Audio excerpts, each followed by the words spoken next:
افسوسناک خبر شامل کرتے ہیں بورے والا سے۔ بورے والا لاہور روڈ مجاہد کالونی پل پر موٹر سائیکل سواروں کی اندھا دھند فائرنگ کی زد میں آ کر ایک شخص جاں بحق جبکہ بیوی اپنے 2 بچوں سمیت زخمی۔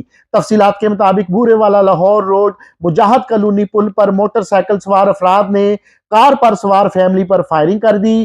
فائرنگ کی زد میں آ کر ایک شخص جاں بحق ہو گیا جبکہ مقتول کی بیوی اور بچوں سمیت 3 افراد زخمی ہو گئے۔ جاں بحق اور زخمیوں کو تحصیل اسپتال بورے والا منتقل کر دیا گیا ہے۔ جاں بحق ہونے والے کی شناخت ویٹرینری ڈاکٹر نعمت فاروق جٹ کے نام سے ہوئی ہے۔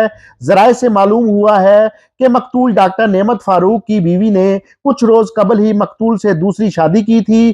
مقتول کی بیوی کا بتانا ہے کہ اس کے پہلے شوہر نے اپنے بھائیوں کے ساتھ مل کر ہم پر فائرنگ کی ہے۔